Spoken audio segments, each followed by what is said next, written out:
Project Echelon Racing team, the third division team from the USA.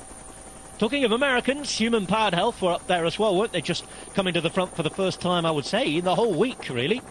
They've got Stanisław Aniołkowski, former Polish champion for them. And look out for Colin Joyce, too. Good finisher. SA in the blue jersey.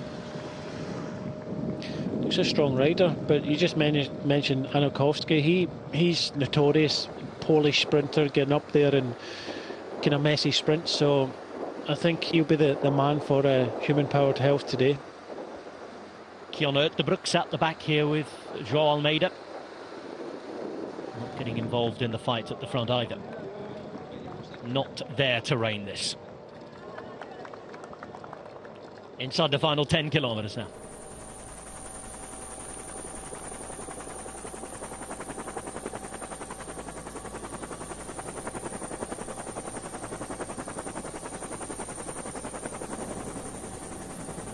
Nervous just looking at this from on high, Brian.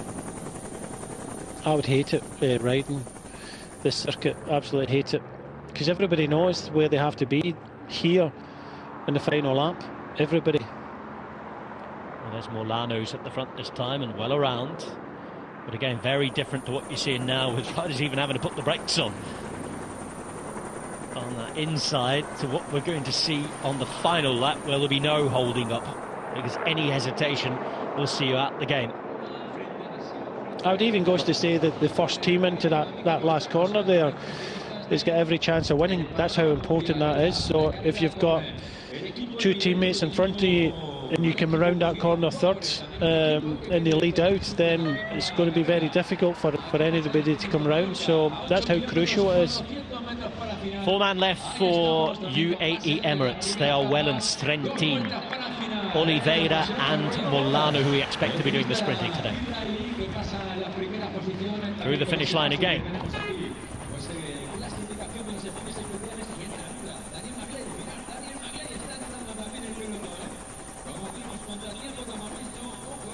The bell ringer not quite warming up yet, but getting ready. One more lap before that bell is rung. Israel Premier Tech. Tom van Aspbroek is on the road for them. Look out for Itamar Einhorn as well, Israeli sprinter.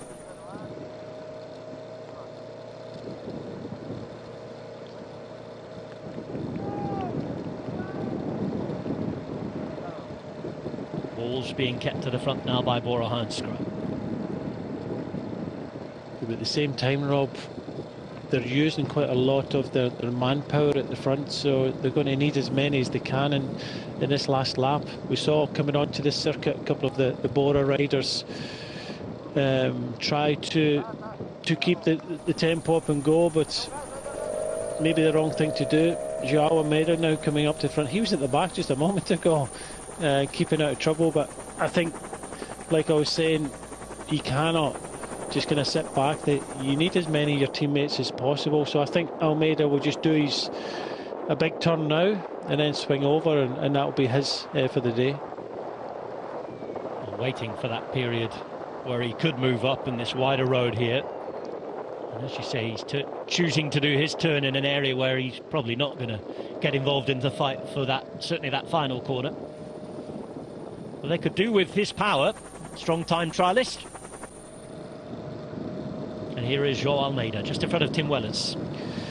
Yeah, just do the turn now and keep out of trouble, by the looks of things. And it allows the Molano to relax. He's sitting fourth wheel, but 6 kilometres to go. There's not enough riders in front of Molano to keep this up. So, but sometimes teams will do this to keep their sprinter out of trouble and a little bit more relaxed.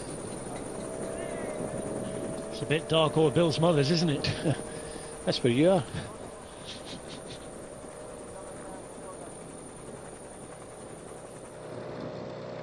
Let's hope the rain holds off. Sunny at the moment with dark clouds approaching. Just wondering where Matteo Trentin has disappeared to. Left-hand side, moving back up now.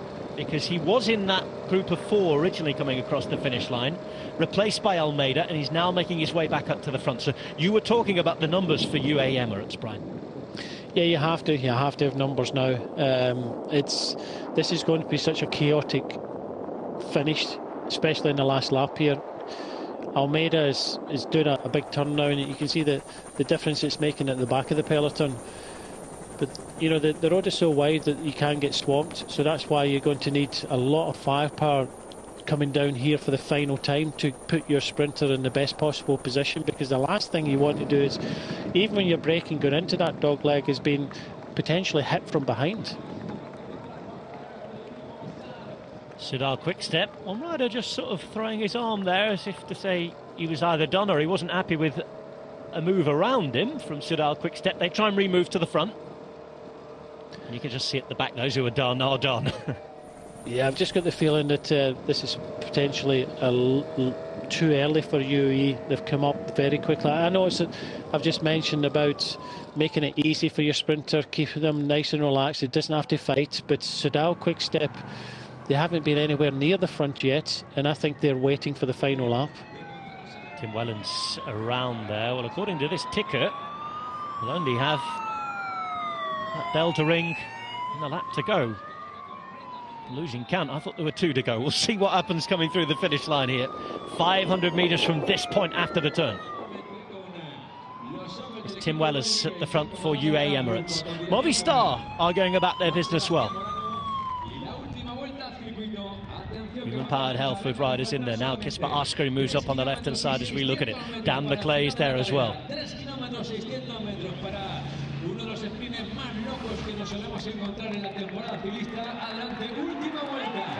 And there we go, 1 lap to go, confirmation, 1 lap to go, 3.5 kilometres to the end of this race.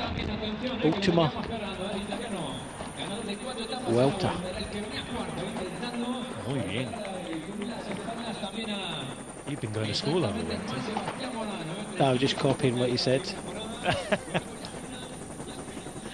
Now, because they heard that last lap, you can see other teams moving up.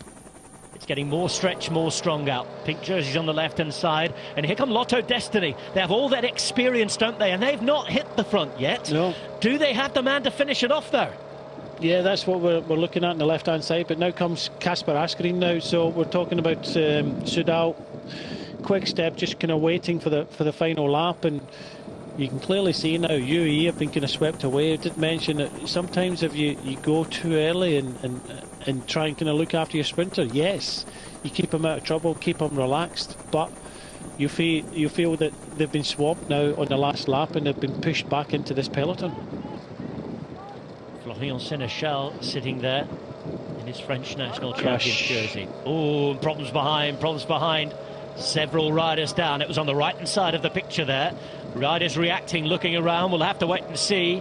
Down there on the left-hand side, one of the Electro Hyper riders. And for Arkea Samsic, I can tell it's Nasser Bouhanni.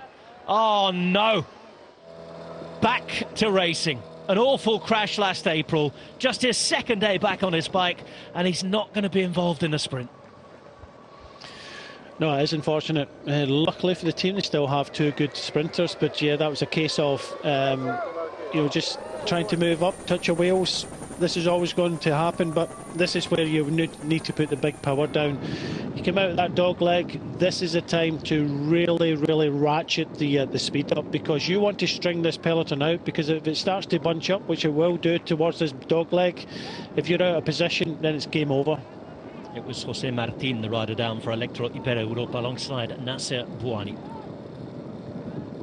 Niels Pollitt on the right-hand side as we look at it, German national champion. So Askren is now done.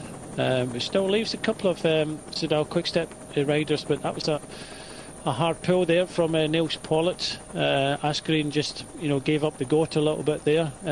He had already done his turn. Now Niels Pollitt has done his turn. So it's all about numbers now, and having the numbers in front for this lead out, and it looks as if Soudal Quick-Step are in a good way at the moment. Got 3 riders sitting in front of Ethan Vernon at the minute. In fact, 4 riders sitting in front of Ethan Vernon. Yeah, good numbers. That's what you need. And this has to be full all the way to this dogleg turn. left-hand side as we look at it. You see Intermarché trying to move up to put Biniam Girmay, the Eritrean star, into position. Alkea Samsic on the left-hand side also trying to move up, but we know that Nasser Bouhanni is out there. We look at Maclay or Decker here. Maclay, a former winner of this race as well. We're approaching 1.5 kilometres to go now, and the red jerseys with those blue accents this year of Lotto Destiny move. One more man is gone, and it's now to the next man for Soudal Quickstep. Yeah, even now the front rider is starting to toil at the moment, so Seneschal has to be aware here, and any team has to be aware here because they're going to get swamped left and right. And look at this big move on the left as we look at it now from Intermarché, try to put in their main man, who is Biniam Girmay. A reminder that it's the left-hand turn that will come up, the left-hand turn that's going to be key. If you win that battle, there's a great chance you can win this race. But the man trying to drop off Girmay hasn't dropped him off in the right place fully. Coming up to the final 500 metres now. Can you be in that right position? Soudal Quickstep with that battle won. And here we go, well inside the final 500 metres now. Soudal Quickstep, who came here the other day looking for wins each and every day. They've had Alaphilippe on the road. They've had Vernon on the podium. And it's Vernon who's going to be led out now by their main man from Italy, Davide Ballerini. On the right, you can see that Movistar are launching things. Ballerini goes. Girmay sits on the wheel now of Ethan Vernon, and it's Ivan Garcia Cortina who's out there as well, but Ethan Vernon hits the front. It's Ethan Vernon going all the way. Ethan Vernon with the line in front of him, but Girmay's coming around. It's Vernon though who has it against the Eritrean. Ethan Vernon, Biniam Girmay, and also up there was Ivan Garcia Cortina. A first victory of the season for Ethan Vernon, and after searching for it every day this week, Soudal Quickstep do everything perfectly right and have their reward. That was perfect in the end for Soudal Quickstep.